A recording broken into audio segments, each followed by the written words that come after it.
4장 1절부터 6절까지 말씀을 우리 한 절씩 교독하겠습니다. 1절입니다. 이러므로 우리가 이 직분을 받아 긍휼하심을 입은 대로 낙심하지 아니하고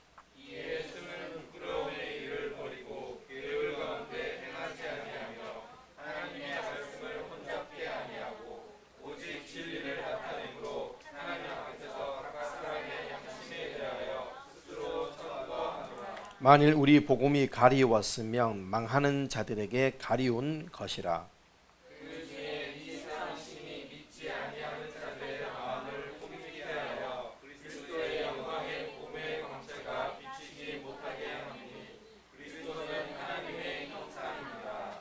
우리가 우리를 전파하는 것이 아니라 오직 그리스도 예수의 주 되신 것과 또 예수를 위하여 우리가 너희의 종된 것을 전파함이라.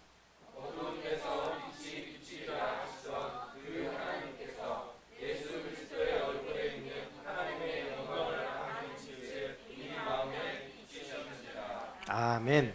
자리에 착석하시겠습니다. 자, 우리 오늘 말씀의 제목 선포하겠습니다. 시작. 예수님이 주님이면 나는 종입니다. 예수님이 주님이시면 나는 종이지요.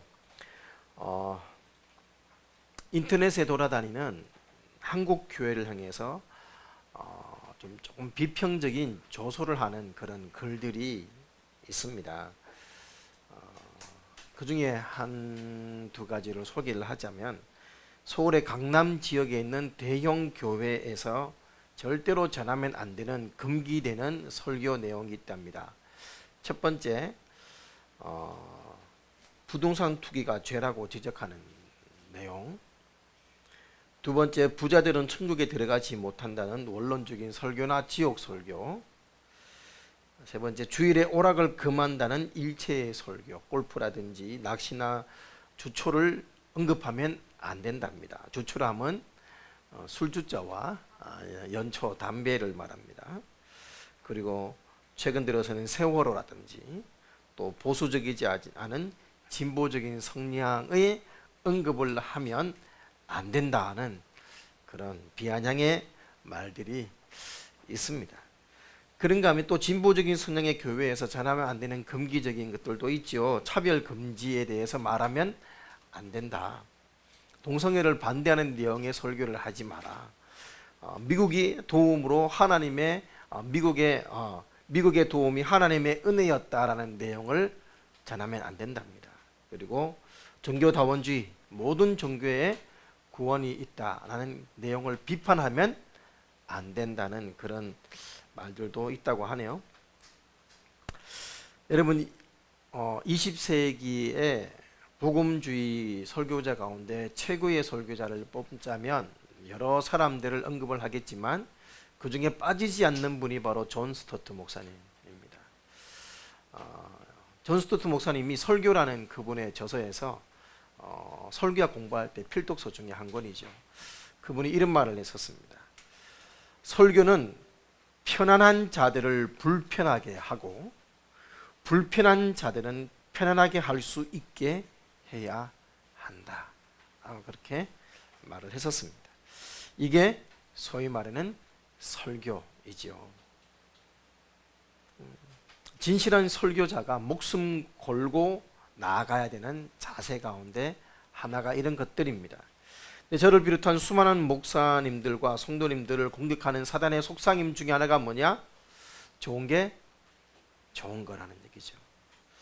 여기에 넘어간 많은 목사님들이 하나님을 예비하고 하나님의 말씀을 대언하는 자리에서 정치 이야기를 하고 또 상황에 맞게 말씀을 이용하거나 또 불리해 보이는 내용은 교묘하게 빼거나 왜곡하는 그런 현실들이 종종 있습니다. 바로 말씀을 혼잡케 하는 것이지요.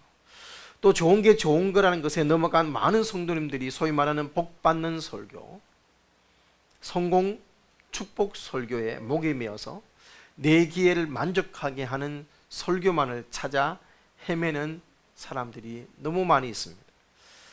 여러분 지난주에 뉴스 가운데 저를 참 분노케 했던 뉴스 가운데 하나가 뭐냐 하면 어느 강남의 모 목사님이 사기죄로 고소를 당했어요. 그 목사님이 무슨 사기를 쳤냐? 사기를 쳤다라고 표현을 해야 되겠죠? 자기는 천국 경제주의를 외친대요. 그래서 성도들도 천국에 헌신하면 성도들의 경제가 복을 받는 것이 자기가 원하는 그 가치라고 하면서 사진을 보여줬습니다. 무슨 사진? 금괴 사진을 보여줬습니다. 금괴 사진. 그 금괴가 뭐냐?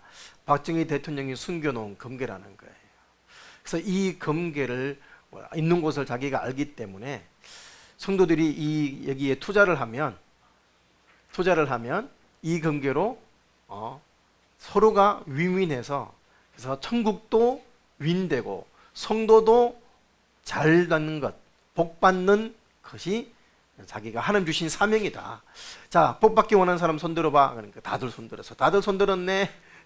그러면서 어떤 사람은 600만 원, 어떤 사람은 1000만 원씩 헌금을 한 게 아니고 투자를 했습니다. 그런데 알다시피 여러분 그런 분들이 특징이 뭡니까? 항상 때가 되면 뭐 때문에 밀리고 뭐 때문에 밀리고 계속 밀리는 거예요. 끝도 없이 밀리는 거죠. 그래서 어떤 분이 결국은 목사님을 고소했습니다. 그 내용이 뉴스에 나왔어요. 여러분 목사님도 문제요. 또 거기에 돈 벌겠다고 투자를 하신 분들도 문제인 것이죠. 여러분 20세기의 최고의 경쟁가라고 말하는 C.S. 루이스가 이런 말을 했습니다. 이 우주의 중립적인 것이라고는 단 하나도 존재하지 않는다. 단 한 뼘의 땅, 단 1초의 시간도 다 하나님의 소유이며 사단은 그것을 공격하고 있다. 한마디로 영적 전쟁이다 이 말인 것이죠. 여러분 이 마음을 가지고 살아가는 것이 그것이 바로 그리스도인들의 마음일진데 왜 한국의 교회가 이렇게 어둑어둑한 곳에 대명사가 되고 말았고 교회가 고소당하는 이런 일들이 일어나게 되고 성도들은 더 말할 것도 없이 무자비한 공격의 대상이 돼야 했을까요? 여러분 C.S. 루이스의 표현을 빌리자면 교회도 성도도 그가 말한 이 영적 전쟁의 자세를 가지지 않고 하나님의 말씀을 적당히 타협해서 그런 것은 아닐런지 모르겠습니다. 오늘 본문을 보면 주후 1세기에도 말씀을 혼잡하게 하는 자들이 많았던 것 같습니다. 자, 2절 말씀을 보시겠습니다. 2절.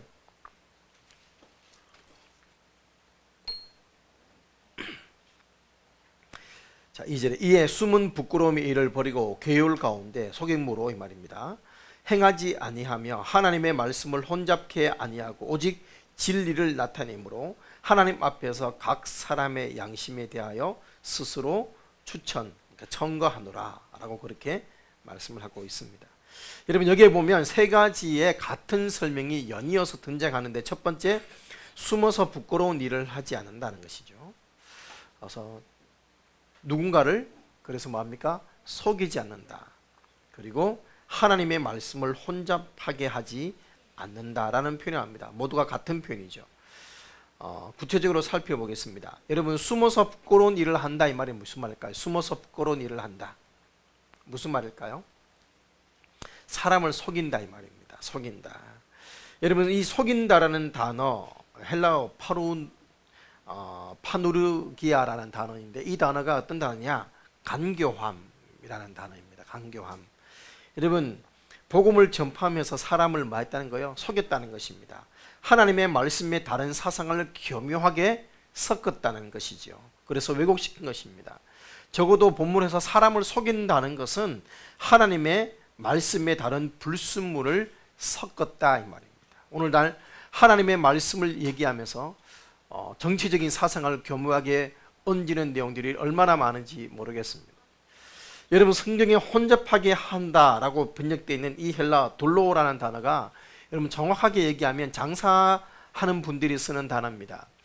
여러분 좋은 포도주를 희석시켜서 물을 섞어서 지 나쁜 포도주로 변질시키는 그 당시의 장사꾼의 행동, 이것을 혼잡하게 한다라는 단어입니다.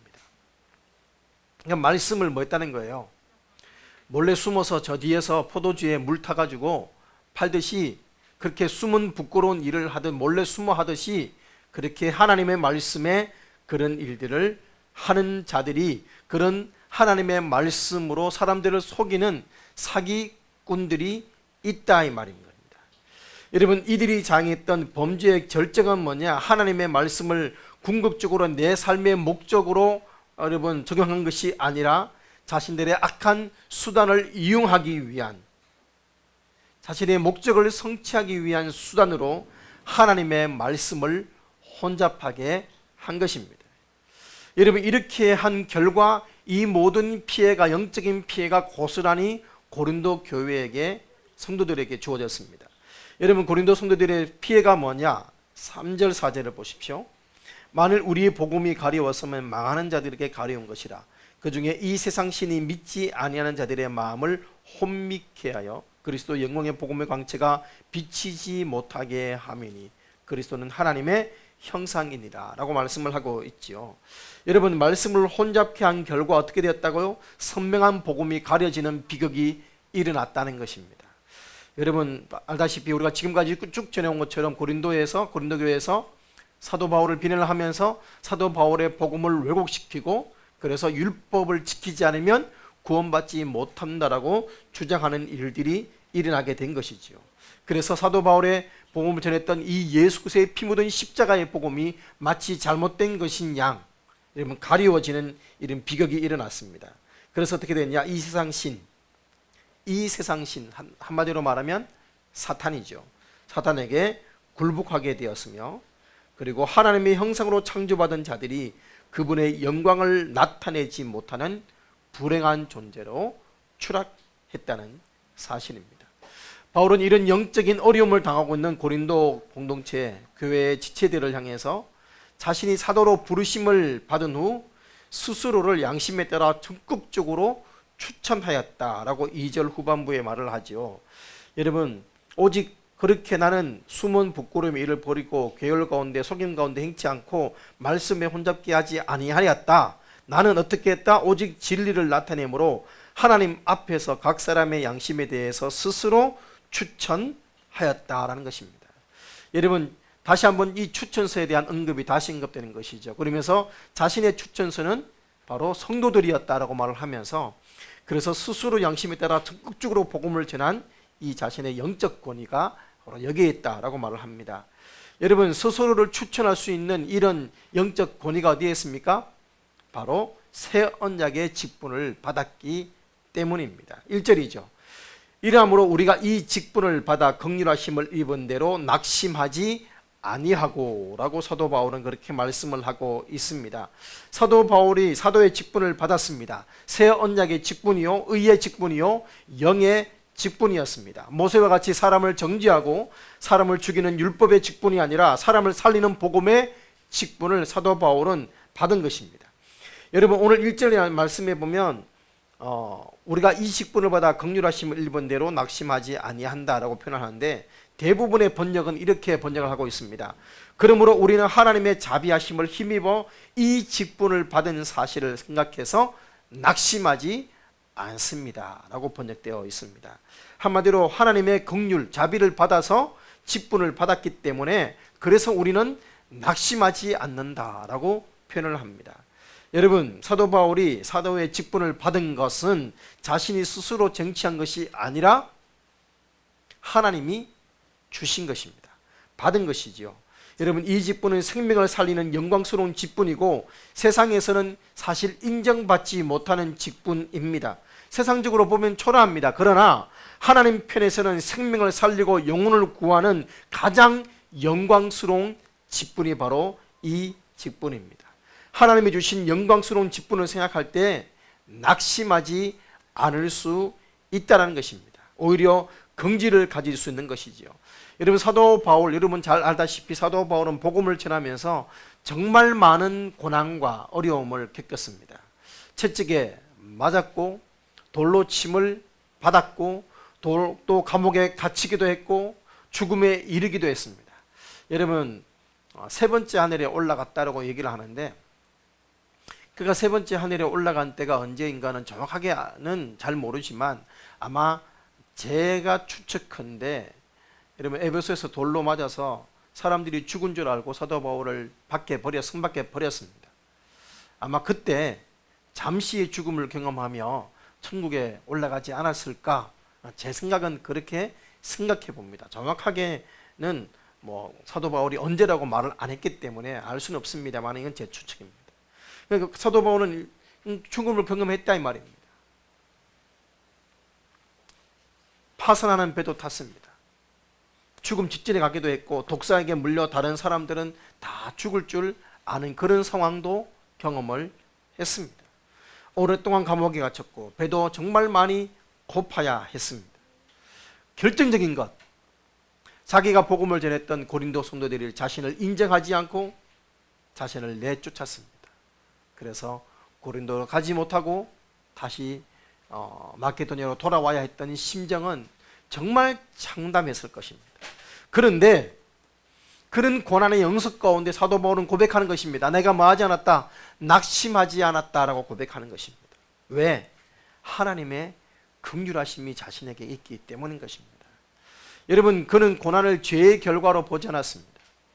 여러분, 우리 동양 사상을 가진 사람들, 우리 성도님들이 은연중에 가지고 있는 사상 가운데 하나가 뭐냐면, 일이 잘못되면, 잘 되지 않으면 하나님이 나를 징계하는구나 라고 생각하는 것들이 많이 있습니다. 물론 정말 징계하는 경우도 있지만 내 스스로 그렇게 가치관을 가지고 있는 경우도 적지 않습니다. 여러분, 사도 바울은 그렇게 보지 않았습니다. 고난을 죄의 결과로 보지 않았습니다. 하나님의 긍휼을 통하여 고난을 보았습니다. 그랬더니만 고난이 뭐더라? 하나님의 축복의 통로가 되는 것입니다. 하나님이 자신을 세우고 성장시키는 통로가 되는 것이었습니다. 고난은 바로 자신을 향한 하나님의 사랑이었습니다. 여러분, 이 고난을 통해 자신이 성장하고 연단되고 하나님의 능력이 자신에게 머물게 되는 통로임을 그는 깨닫게 됩니다. 그러니 낙심하지 않습니다. 주저하지 않습니다. 더욱 소망에 불타오르는 것입니다. 여러분, 태풍이 불어도 조금 흔들리긴 하겠죠. 그러나 넘어지지 않습니다. 은혜가 크므로 낙심하지 않는 것입니다. 하나님의 긍휼을 받은 사람은 세상이 바뀌어도 낙심하지 않습니다. 전쟁의 소식, 기근의 소식, 또 코로나19 같은 전 세계적인 팬데믹이 재난은 우리의 마음을 참 아프게 합니다. 여러분, 직장의 일과 또 여러 성도님들의 소식을 들으면 참 마음이 아픕니다. 그러나 이런 것들에서 하나님의 긍휼을 보면 낙심하지 않습니다. 하나님의 사랑의 눈으로 보면 우리는 낙심치 않고 소망에 불탑니다. 하나님은 이런 것들을 통해서 복음을 전파하게 하시기 때문입니다. 여러분은 아시는 분은 알겠지만 저희 어머니가 한때 많이 아프셨습니다. 그냥 우리끼리는 편하게 말합니다. 백혈병이라고. 백혈병은 아니지만 백혈병은 백혈구 수치가 많아지는 거고 우리 어머니는 백혈구 수치가 줄어드는 병이었습니다. 보통 한 2만에서 8만 가까이 되는 백혈구 있어야 되는데 우리 어머니는 500까지 떨어졌어요. 그러니까 모든 면역성이 완전히 제거되는 그런 상황까지 떨어졌습니다. 그래서 익히지 않은 음식은 전혀 드시지 못할 정도가 되어야 했습니다. 그 질병 때문에 예수님을 만날 수가 있었습니다. 여러분, 고난은 당신은 힘듭니다. 내가 왜 이래야 되나. 그러나 그것은 하나님의 눈을 보면 복음이 전해지는 통로고 능력이 나타나는 통로입니다.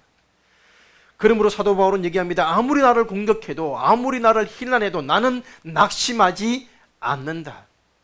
그렇습니다. 사도 바울은 아무리 힘들어도 낙심하지 않습니다. 사도라는 직분을 끝까지 사수할 수 있는 이유, 그는 사도라는 이 자리에 연연했기 때문이 아니라 그 직분을 통해서 복음을 전해야 하기 때문인 것입니다. 여러분, 낙심하지 않는다라는 이 표현에서 사도 바울의 결의가 느껴지지 않습니까? 사도 바울은 그가 복음을 떳떳하게 전하고 누구의 비판이나 비판까지도 개의치 않고 부끄럽지 않은 이유가 뭐냐? 5절입니다. 5절. 우리가 우리를 전파하는 것이 아니라 오직 그리스도 예수의 주 되신 것과 예수를 위하여 우리가 너희의 종된 것을 전파하노라 라고 말합니다. 여러분, 바울의 복음은 오직 예수였습니다. 바울이 전하는 복음에는 예수님 외에 다른 불순물을 전혀 개입될 수가 없습니다.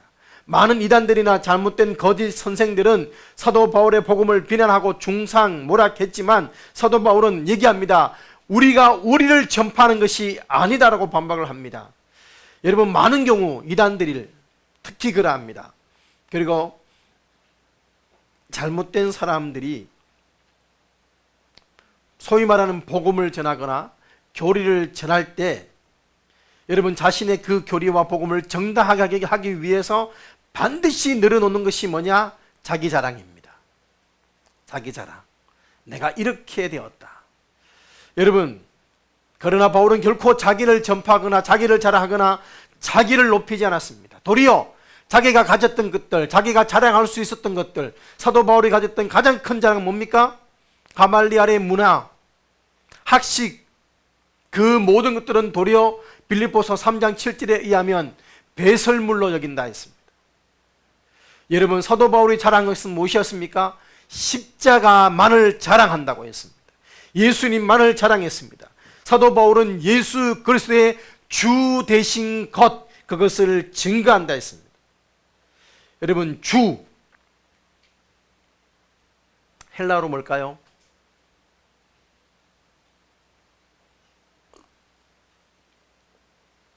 퀴리오스입니다. 퀴리오스.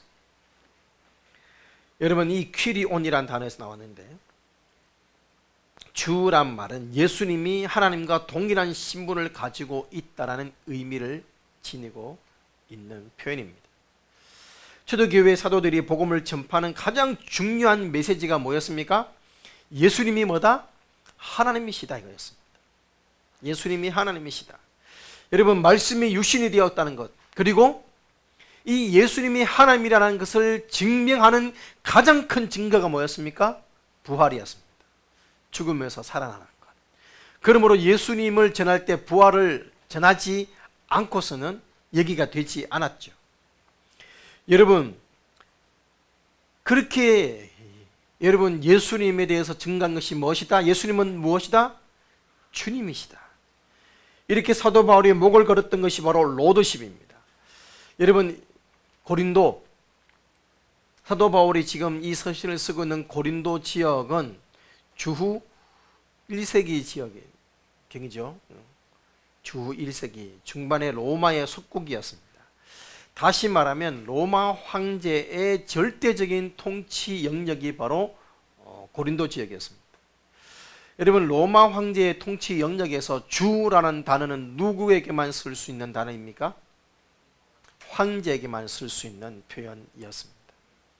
황제 외에 다른 어떤 사람에게 주라, 퀴리오스라는 단어를 쓰면 그것은 반역과 배반을 의미하기도 했습니다. 여러분, 이렇게 주의 의미를 갖는 것이 단순히 정치적인 상황만 국한되는 것은 아니었습니다. 고린도 지역의 해발 555m 언덕, 바로 아크로 고린도 언덕에는 뭐가 있었습니까? 그 당시에 아프로디테의 신전이 있었습니다. 아데미, 우리 성경에서는 아데미, 그리고 헬라에서는 비너스라고 해석을 하면 더 정확할 것 같습니다. 여러분, 고린도라는 이 도시의 종교적인 주는 그 당시의 헬라의 다신교적인 신의 수장격이었던 아프로디테였습니다. 여러분, 그러므로 나사렛에서 태어난 보잘것없는 한 인생을 향해서, 인간을 향해서 주라고 감히 표현하기에는 택도 없는 지역이 고린도였다 이 말입니다. 공교롭게도 이 도시가 아프로디테의 여신이 잠식하고 있는 것과 맞물려서 이 도시에는 남성의 상징이었던 이 남성 신의 백미 아폴로의 신전도 있었습니다. 여러분, 아프로디테를 주라고 시인하기 힘들었던 이 남성 우월적인 사람들은 아폴로를 자신들의 주로 삼았겠죠. 이런 무시무시한 종교적인 상황과, 정치적인 상황과 종교적인 큐리우스가 즐비한 곳에서 사도 바울이 지금 외치는 메시지가 뭐냐? 우리가 우리를 전파하는 것이 아니라 오직 예수 그리스도, 그분의 주 되신 것을 선포한다는 것입니다. 여러분, 이 대목에서 우린 사도 바울이 외쳤던 그 고린도 지역에서 외쳤던 예수님의 주 되심이 오늘 이 땅에 우리 대한민국을 살고 있는 우리들에게는 어떤 의미인지를 돌아볼 필요가 있습니다. 여러분, 이 땅에, 한국 땅에 오늘날 너무나 많은 키리오스, 주님이 존재합니다. 도처에 너무 많은 존재하고 있어서 여러분, 우리가 이 사상 가운데 너무나 때로는 주님이 주님이라는 사실이 때로는 무뎌질 때가 있습니다. 제가 조금은 위험한 발언을 할 수도 있습니다만, 제가 절대적으로 특정한 정당이나 종교적인 어떤 정치적인 어떤 이슈를 하고 싶은 얘기가 아님을 분명히 말씀드립니다. 오늘날 대한민국의 가장 중요한 이슈 가운데 하나가 이 정치적인 이데올로기가 오늘날 수많은 사람들의 퀴리오스, 주가 되어 있습니다. 제가 느끼긴 그렇습니다. 이거는 제 개인적인 사실이므로 여러분이 동의하지 않아도 좋습니다. 제가 개인적으로 제가 천년의 시기를 지나오면서 예수님을 배우고 훈련받고 자라오던 시기에 교회가 이렇게, 대한민국의 성도님들이 이렇게 분명한 정치적인 성향들이 갈라져 있다고 느끼진 않았습니다.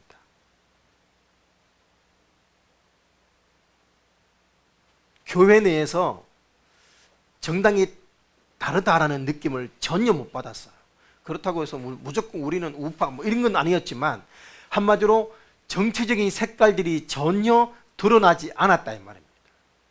아마 오랜 시간 세월을 거쳐왔던 분들은 동의할 겁니다. 그런데 최근 한 10년 안팎으로 우리 교회 안에서도 분명하게 정치적인 노선들이 갈라져 있음을 보게 됩니다. 물론 그것들 때문에 우리가 이슈화 되지는 않지만, 어떤 부분은 분명하게 우, 어떤 부분은 분명하게 좌의 정치적인 성향을 가지고 있음을 제가 느끼고 있습니다.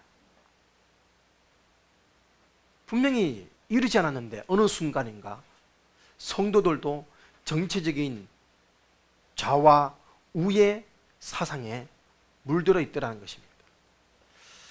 그나마 우리는 이것 때문에 싸움 나거나 갈등하지는 않아서 너무 감사하지만, 그러나 많은 교회들이 이것 때문에 분열하고 갈등하고 성도들이 교회를 떠나고 있는 사실에 우리는 가슴 아파해야 합니다.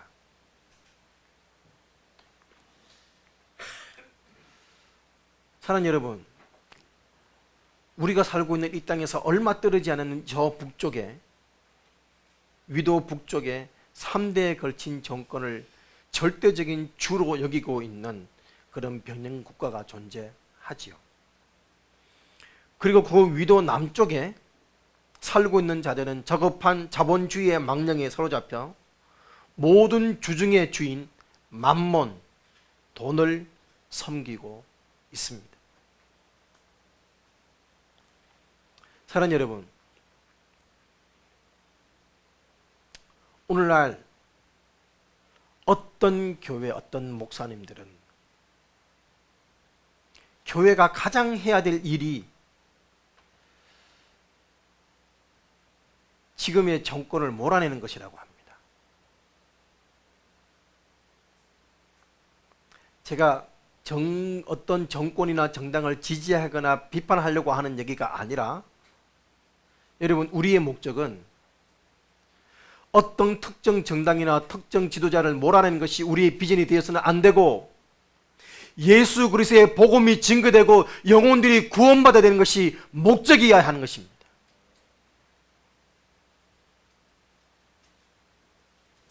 우리 성도 침례교회가 배워왔던 것은 정치와 종교는 분리라고 배워왔는데, 심지어 그렇게 가르쳤던 성서 침례교회 목사님들조차도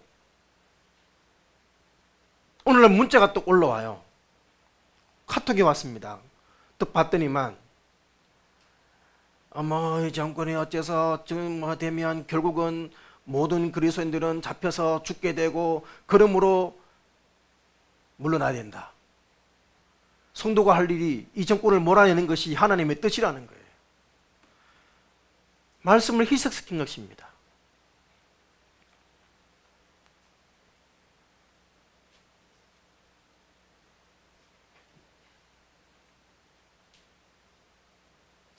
여러분, 한 5년 전에 제가 이곳에서 동성애에 대해서 얘기를 하고, 동성애에 대해서 기도를 부탁하고, 동성애 집회에 참석하자라고 얘기를 했었습니다.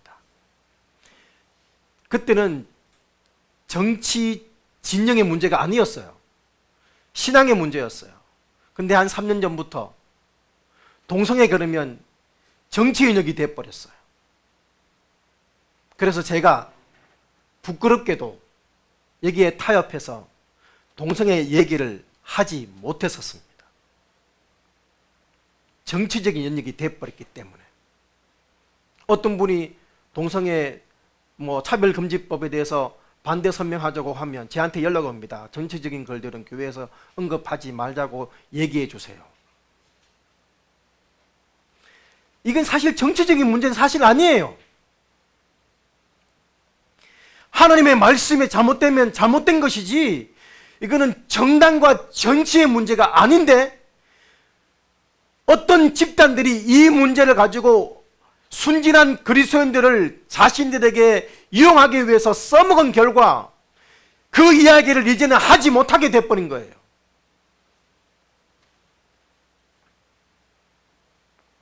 정치적인 이데올로기가 우리의 주인이 되어서는 안 되는 것입니다.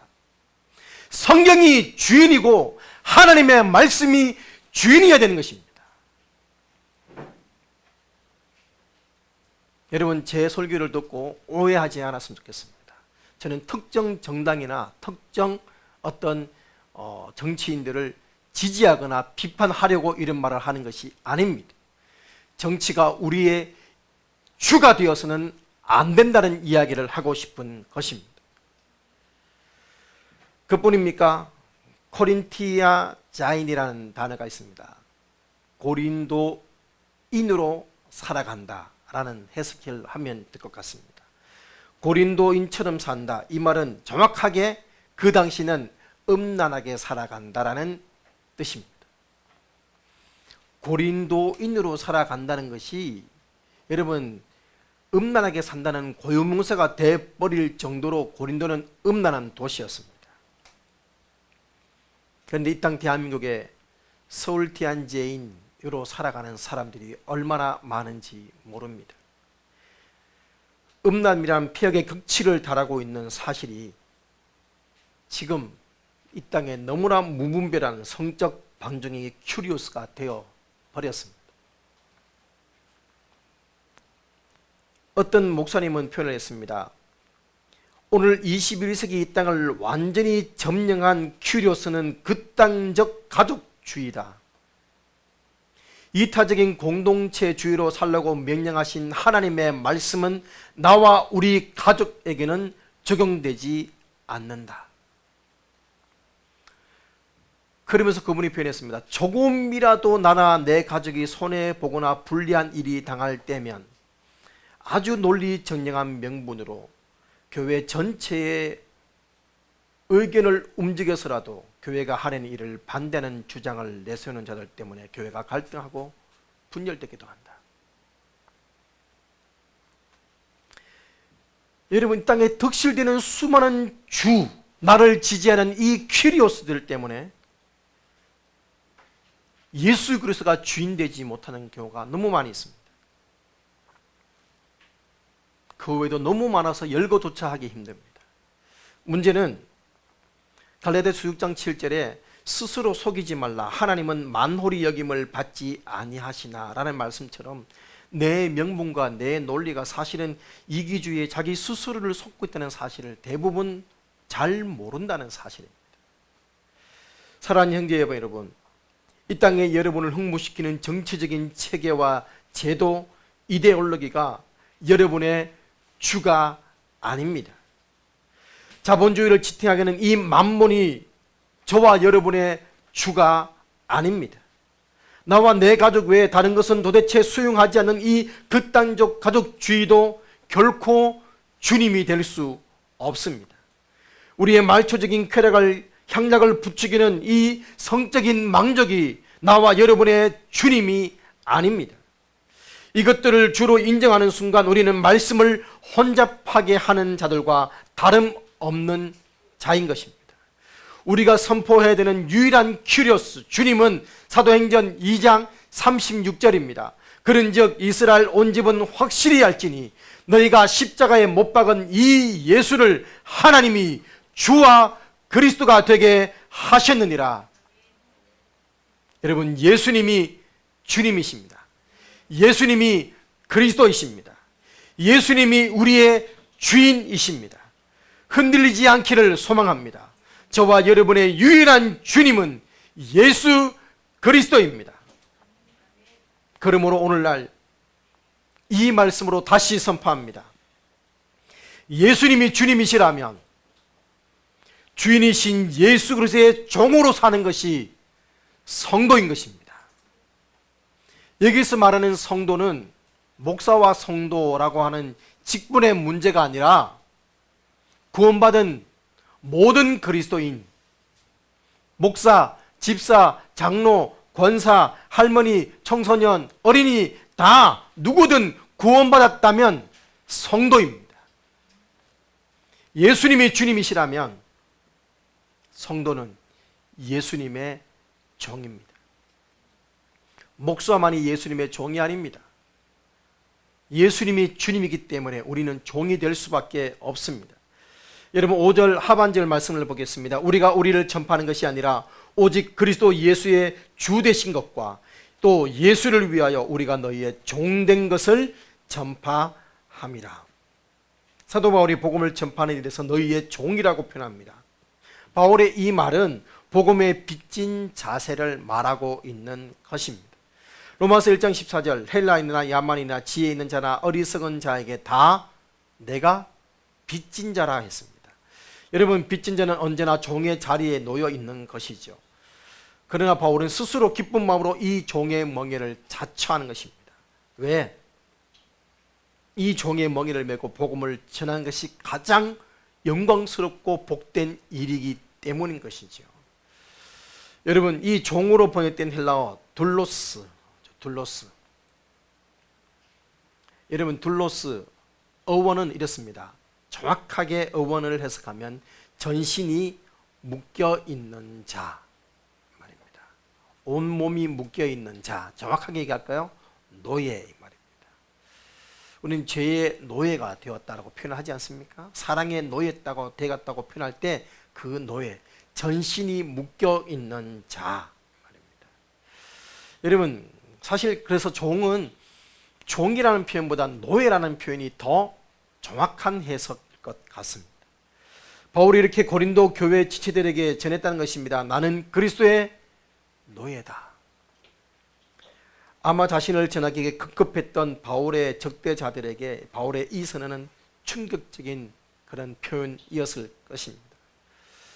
여러분, 2020년에 나온 따끈한 저서 신간이었던 교회에게 하고픈 말이라는 책이 두란노 서원에서 나왔습니다. 우리 백석 때에 류호준 박사님이 쓰신 책인데, 류호준 박사님도 현직에 있을 때는 차마 이 말들을 못하고 은퇴하고 난 다음에 이제 모든 짐을 벗고는 할 말 하겠다 하고 쓰신 책이 바로 교회에게 하고픈 말이라는 책이었습니다. 거기에서 그분이 이렇게 표현했습니다. 오늘날 한국 교회의 정체성은 종교 비즈니스에 혈안이 되어 있는 소비자가 이끄는 교회다라고 표현했습니다. 그래서 한국 교회를 종교 비즈니스라고 표현합니다. 한국 교회 운영이 언젠가부터 시장 경제의 지배를 받게 되었습니다. 강한 자가 살아남는 치열한 경쟁의 현장 말입니다. 생산성과 효율성을 중요시 여겨서 이익의 극대화를 꾀합니다. 고객의 입맛을 조사해서 판매 정책을 방역합니다. 홍보는 전략보다 우선됩니다. 고객들을 유치하기 위해 각종 기발한 아이디어를 냅니다. 때론 재벌 기업이 골목 상권을 잠식합니다. 부의 편중 현상이 심각해지면서 빈부의 양극화 현상이 목됩니다. 함께 살아간다는 것은 이상입니다. 타 종교인과는 가까워도 이웃 교회는 경쟁사가 됩니다. 전도는 자사 제품 홍보가 되었고 교회들은 미끼 상품들로 떠돌아다니는 교인들을 경쟁적으로 호객하고 있습니다. 교회에게 하고픈 말 128페이지에 나오는 내용입니다. 결국 여러분 이렇게 되는 거죠.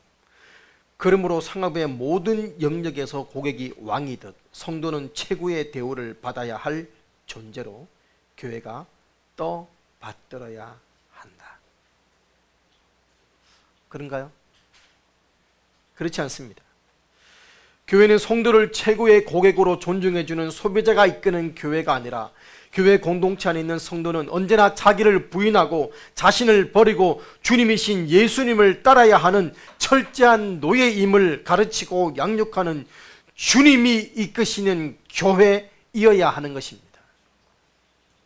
이게 교회인 것입니다. 여러분 구원받기 전에 구원으로 인도하기 위해 전도 대상자를 존중해주고 아껴주는 곳이 교회임을 우리는 모두가 동의하고 인정할 것입니다. 그러나 구원 이후 이제 성도의 삶을 살아가는 저와 여러분은 철저하게 우리 주 예수 그리스도를 섬기는 그리스도의 종이요 그리스도의 노예가 되어야 되는 것입니다. 여러분 바로 이것이 오늘 말씀 안에 담겨있는 로더십 주재권에 대한 진정한 의미이고 우리가 실천해야 될 순종의 자세인 것이죠. 사도 바울은 6절에서 아주 중요한 말씀을 합니다. 6절 어두운 데서 빛이 비치리라 하시던 하나님께서 예수 그리스도의 얼굴에 있는 하나님의 영광을 아는 빛을 우리의 마음에 비추셨느니라. 이 빛이 바로 예수 그리스도를 나타내신 것으로 예수님은 빛으로 세상에 오셨습니다. 그리고 복음을 통해서 예수 그리스도의 얼굴에 있는 하나님의 영광을 아는 빛을 우리의 마음에 비추었다라고 말씀하고 있죠. 여러분 그러면서 7절에 이렇게 표현했습니다. 우리가 본문을 읽지는 않았습니다만은 우리가 이 보배를 질그릇에 가졌다 했습니다. 여러분 이 보배가 뭘까요? 보배 바로 예수 그리스도입니다. 예수 그리스도의 복음이겠죠. 여러분 그리고 우리 육신을 뭐로 비유했습니까? 질그릇에 비유를 합니다. 여러분 우리가 뭐라고요? 질그릇이라는 거예요. 질그릇은 한마디로 말하면 천한 것, 보잘것없는 것 이 말입니다. 바라볼 것이 없는 존재. 여러분 원래 우리가 죄인이었습니다. 만물의 찢기 같은 그런 존재였습니다. 하나님의 심판의 대상이었습니다. 그래서 사실 질그릇 같은 존재였지만 그 속에 누가 오셨습니까? 예수 그리스도께서 오셨습니다. 여러분 그래서 우리는 보배를 간직하는 보배합이 된 거예요. 이게 얼마나 놀라운 축복이고 특권인지요. 여러분 그릇의 가치는 그 안에 무엇을 담느냐에 따라서 달라지는 것입니다. 황금으로 만든 그릇이라 하더라도 그것으로 여러분 배변을 담으면 그것은 요강이 되고 마는 것이고 거기에 소금을 담으면 그것은 소금 그릇이 되는 것이고 거기에 된장을 담으면 그건 된장 그릇이 되는 것입니다. 거기에 보배를 담으면 보배 그릇이 되는 것이죠. 여러분 그릇의 가치는 무엇을 담느냐에 따라서 달라집니다. 여러분 이 질그릇 보배 그릇으로 귀한 가치를 가지게 되었습니다. 우리 안에 이 같은 귀한 보배를 간직하고 있다는 사실을 감사하면서 이 영광스러운 보배의 가치를 드러내야 될 존재가 누구다? 저와 여러분이에요. 우리는 어떻게 돼요? 이 보배의 영광을 드러내기 위해서 하나님의 말씀이 순전하게 흘러가야 되는데 이 말씀이 혼잡게 돼버린 것입니다. 사랑하는 여러분, 내 삶에서 그리스도의 종이라는 내 삶에서 그리스도의 자녀라는 그리스도의 백성이라는 내 삶에서 하나님의 말씀이 희석되거나 변질되거나 혼잡게 되지 않아야 하겠습니다. 우리는 오늘 말씀, 결단코 말씀을 수단 삼아서 말씀을 변질시키며 희석시키는 불신자가 되지 않아야겠습니다. 우리의 주님, 우리의 주인은 예수 그리스도입니다. 우리는 그분의 종이고 노예입니다. 마이클 호튼의 그리스도 없는 기독교라는 책에서 그분이 이렇게 표현했습니다. 예수께서 제자들에게 소비자가 되든지 제자가 되든지 선택을 강요하셨다. 그리고 이었고 베드로가 이렇게 대답했다. 요한복음 6장 68절. 시몬 베드로가 대답하되 주여 영생의 말씀이 주께 있사오니 우리가 누구에게로 가오리까? 영광스러운 하나님의 말씀을 붙들고 이 말씀을 드러내고 이 말씀에 선포하는 주님의 종으로 신실하게 살아가기를 예수 그리스도의 이름으로 축원합니다. 찬양하시겠습니다. 다 함께 찬송가 431장 찬양하시겠습니다.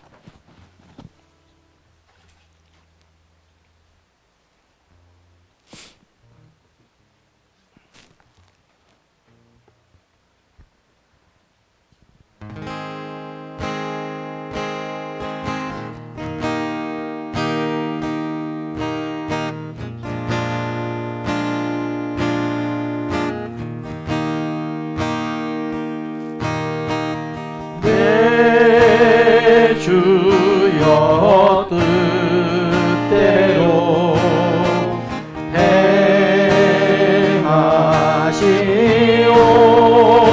행하시옵소서. 온 몸과 영혼을 다 주께 드리니 이 세상 고락가 주님 노하시고 날 주관하셔서 뜻대로 하소서.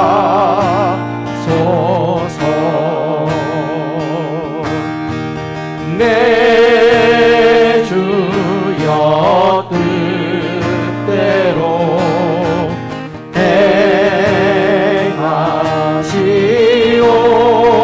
행하시옵소서. 근근신 중에도 낙심케 마소서. 주님 노때로는 울기 도하셨네. 날 주관하셔서 뜻대로 하소서. 내 주여 뜻대로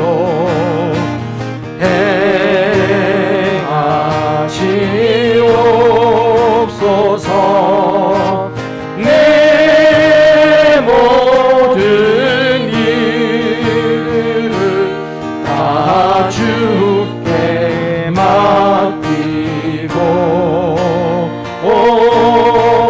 저 천성 향하여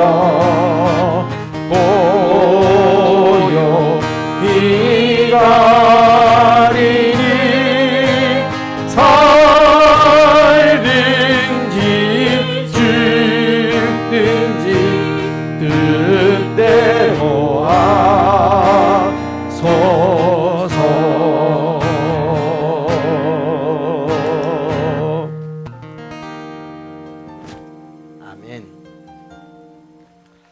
사랑하는 여러분, 우리가 방금 부른 이 찬양의 고백이 종의 자세입니다.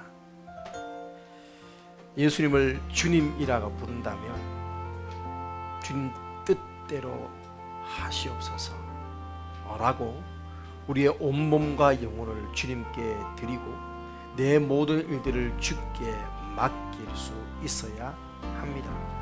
날 주관하셔서 뜻대로 하소서. 사랑하는 여러분, 어느 순간 우리의 주인이 되어버렸던 우리의 가치, 우리의 사상들, 그 가운데 혹 하나님의 것이 아니라면 이 시간 다시금 주인의 자리를 주님으로 회복하시기를 축복합니다. 여러분,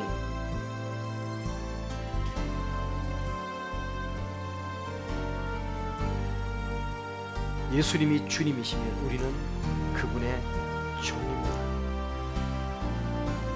소비자가 아니라, 고객이 아니라 종으로 주님을 섬길 수 있기를 축복합니다. 영생의 말씀, 이 말씀의 영광의 빛을 드러내는 성도로 살게 달라고, 주님을 주님으로 고백하게 해달라고, 주님의 종으로 주님께 모든 것 내어드리는 삶을 살 수 있는 힘을 달라고 오늘 말씀 붙들고 기도하는 시간들 가지겠습니다. 기도하시겠습니다. 살아계신 아버지 감사합니다. 하나님의 은혜로 오늘도 말씀 앞에 나아갑니다. 하나님의 거룩한 말씀 앞에서 다시 한번 우리의 모습을 돌아보며 우리를 주도 아버지 하나님, 하나님의 뜻, 하나님의 말씀 앞에 우리가 이 시간 다시 한번 섭니다.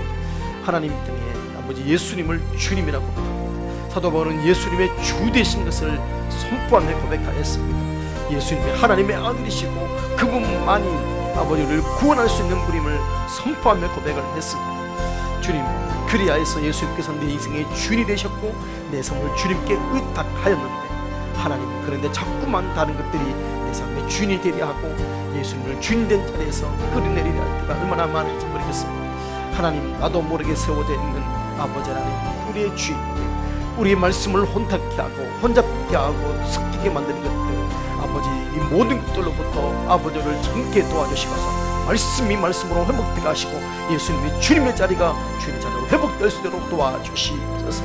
아버지 하나님, 내가 주님의 종으로 살아간다는 것 마치 인생을 손해보고 모든 것들을 잃어버린 것처럼 느끼게 만드는 사단의 모든 거짓말로부터 아버지 절게 도와주시고 아버지 주님의 종으로 살아가는 것이 진정한 아버지 여기에 아버지 인생의 행복이 있음을 깨달아 알 수 있도록 주님께서 역사하시고 말씀의 은혜를 부어주시고 이 말씀대로 순종할 수 있는 힘을 주시옵소서, 은혜를 주시옵소서. 살아계신 아버지 감사합니다. 오늘도 예수님의 주 되신 것과 우리가 주님의 종된 것을 날마다 선포하며 고백하며 믿음으로 살게 하옵소서. 예수님의 이름으로 기도합니다. 아멘.